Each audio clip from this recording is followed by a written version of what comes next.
BNP chairperson Khaleda জিয়ার চিকিৎসাকে কেন্দ্র করে আলোচনায় উঠে এসেছে যুক্তরাজ্যের লন্ডন ক্লিনিক। এরপর থেকেই মানুষের মধ্যে কৌতূহল দেখা গেছে শত বছরের পুরনো এই বেসরকারি হাসপাতাল নিয়ে। ব্রেস্ট, ইউরোলজি, গাইনোকোলজি ও চর্মরোগ চিকিৎসায় সুনাম রয়েছে চিকিৎসা কেন্দ্রটির। 1932 সালে যাত্রা করা হাসপাতালটির অবস্থান সেন্ট্রাল লন্ডনের ডেভনশায়ার প্লেস ও মেরিলিভন সড়কে। এটি ইংল্যান্ডের সবচেয়ে বড় বেসরকারি হাসপাতাল হিসেবে পরিচিত।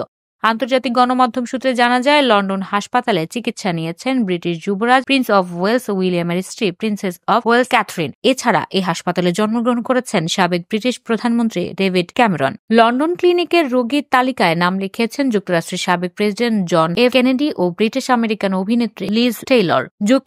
যুক্তরাজ্যের অনেক হাই প্রোফাইল ব্যক্তি এই হাসপাতালে চিকিৎসা নিয়েছেন। হাসপাতালটি ক্যান্সার চিকিৎসা সেবা নিয়ে প্রশংসা করে থাকে ইউরোপের বিভিন্ন মান নিয়ন্ত্রণকারী প্রতিষ্ঠান। লন্ডন ক্লিনিকের বহির্বিভাগে প্রতি বছর গড়ে 1,10,000 মানুষ চিকিৎসা নেন। মঙ্গলবার রাতে উন্নত চিকিৎসার জন্য লন্ডন যাত্রা করেন বিএনপির চেয়ারপারসন। কাতারের আমিরের পাঠানো বিশেষ এয়ার অ্যাম্বুলেন্সে কাতারের রাজধানী দোহা হয়ে লন্ডনে পৌঁছান তিনি। সেখান থেকে তাকে সরাসরি যুক্তরাজ্যের লন্ডন ক্লিনিকে নেওয়া হয়।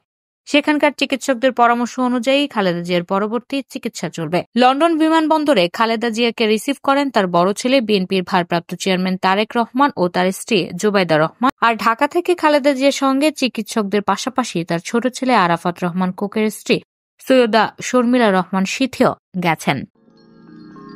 You are watching Raj TV, জাগরণে Bangladesh. Please subscribe our channel.